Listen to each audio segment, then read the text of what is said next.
Salut la compagnie, Hello. salut Sarah, salut tout le monde, salut la vie, et aujourd'hui un thème super sympathique, super joyeux, le monde des morts. Wouh. Alors pourquoi va-t-on parler du monde des morts aujourd'hui, chère Sarah?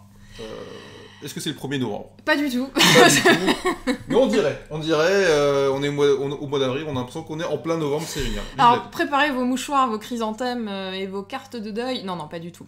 En fait, on va voir le monde des morts pour ce qu'il est, c'est-à-dire quelque chose qui n'est pas du tout effrayant, qui fait partie finalement de notre existence. Oui, Simplement, on voulait vous aider justement à rendre la chose un peu plus légère, parce que souvent quand on parle de mort, c'est un sujet grave, c'est un sujet sérieux, c'est quelque chose qui nous fait souffrir. Là, on voulait simplement être un petit peu rassurant aussi dans cette vidéo et dire que oui, effectivement, les vivants et les morts, s'interpénètrent.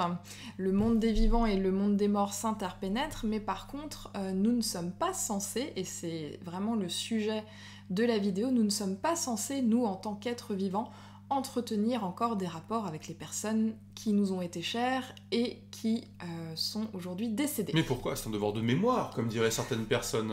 Bon après, juste revenir, tu disais la souffrance.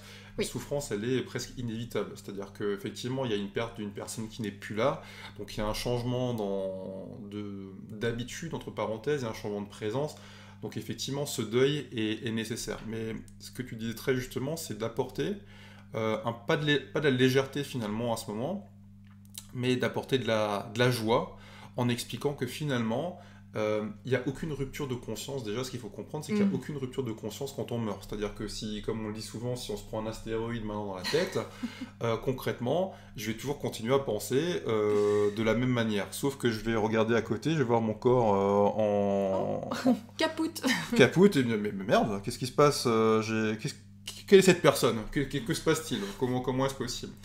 Et c'est aussi pour ça. Alors bien évidemment, je le redis toujours, hein, c'est notre compréhension du monde, voilà, faites-en vos propres expériences.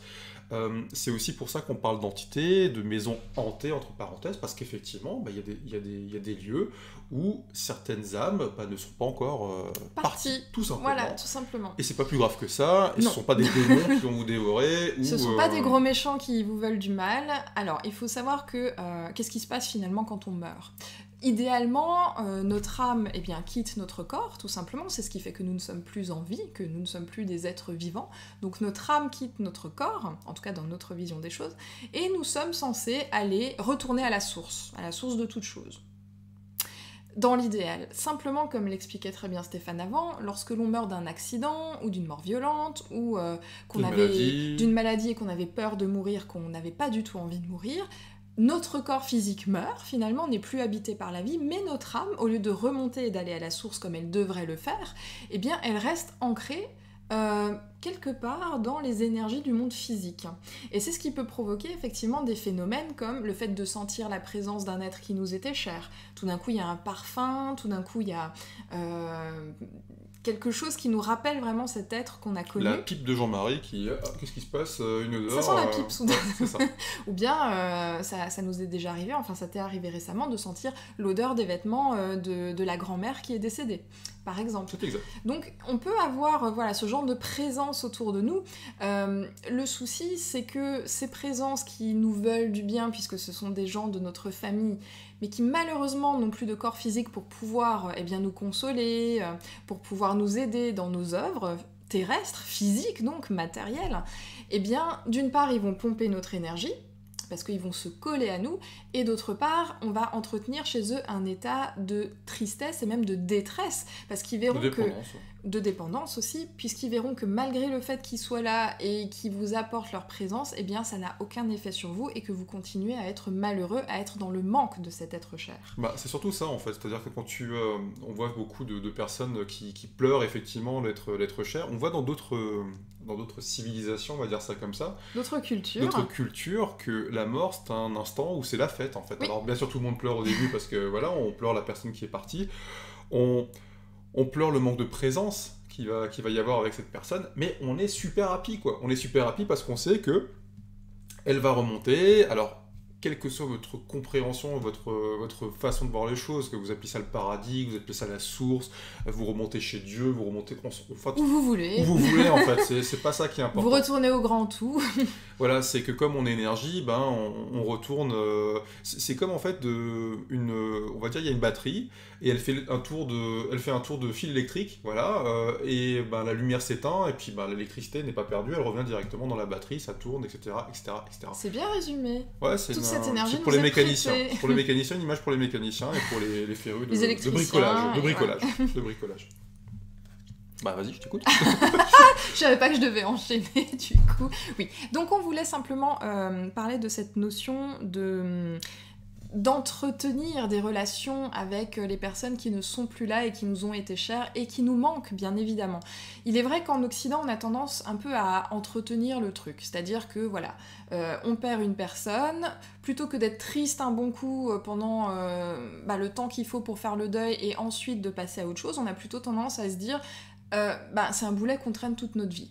Oh mon Dieu, j'ai perdu mon frère, oh mon Dieu, j'ai perdu ma mère, oh mon Dieu... On a tous connu des deuils dans notre existence, certains plus touchants que d'autres, on va dire, mais à un moment donné, le rôle des vivants, et ça c'est très important à comprendre, le rôle des vivants, c'est d'être dans la vie. Être dans la vie, ça veut dire aussi, ok, comme c'est beau. On honore les personnes que l'on a connues, on honore le moment qu'on a pu passer avec elles, et on les garde comme des souvenirs très précieux, comme quelque chose qui nous a aidés à grandir, mais à un moment donné, une fois que cette personne n'est plus là, il faut arriver à continuer et à faire sans cette personne. Il faut savoir que... par exemple, si tous les jours vous mettez à table le couvert du grand-père qui est décédé depuis quelques mois, qu'est-ce qui va se passer ? Eh bien, ce grand-père, son âme, elle va continuer à être là, à table, avec vous. Simplement, il pourra plus participer à la vie familiale. Il va sentir que vous êtes triste et qu'il ne peut rien pour vous. Et vous allez vraiment entretenir un état de détresse chez cette âme qui ne demande qu'une seule chose, c'est de remonter. C'est là, en fait, que devraient être idéalement les morts. Dans tout ce que tu appelais tout à l'heure Dieu, le paradis, la source, enfin tout ce que vous voulez. C'est là idéalement que l'on devrait être. Or, quand on entretient cette relation, on plombe complètement la personne qui a disparu, et plutôt que de lui rendre service, eh ben, vous allez au contraire non seulement pourrir votre énergie à vous, mais pourrir l'énergie de la personne. Or, quelqu'un qui vous a été cher, que vous avez aimé de tout votre cœur, je pense que vous n'avez pas du tout envie de lui faire ce genre de choses. Donc, dans l'idéal, qu'est-ce qu'on fait à ce moment-là ? Bah justement, j'avais posé la question, chère Sarah, dans l'idéal, qu'est-ce qu'on fait ? Si par exemple on a eu un deuil, si par exemple on sent une présence, peut-être même chez soi, à la maison, qu'est-ce qu'on fait ? On appelle Ghostbusters comment ça fonctionne ? Comment ça fonctionne ? Explique-nous. Alors déjà, quand il s'agit d'une personne qui nous a été proche et qu'on arrive à ressentir, alors je sais que ça peut paraître tentant de se dire je vais garder cette personne auprès de moi parce que mon manque à moi est tel que j'ai besoin de sentir cette présence. Simplement, vous n'allez pas lui rendre service, ni à vous non plus, c'est ce que je viens d'expliquer à l'instant. Donc qu'est-ce qu'il faut faire ? Prenez déjà le temps de faire votre deuil. Prenez le temps de prendre conscience que cette personne, c'est fini, c'est terminé, elle ne sera plus là.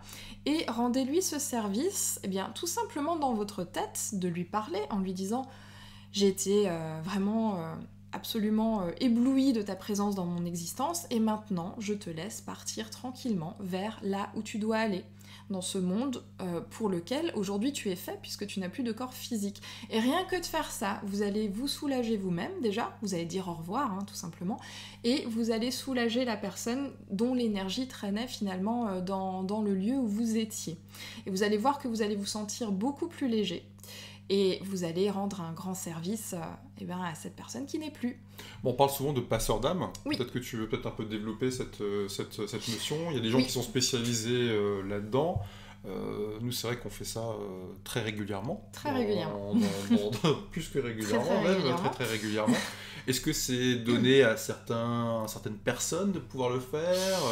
Alors, certains élus ?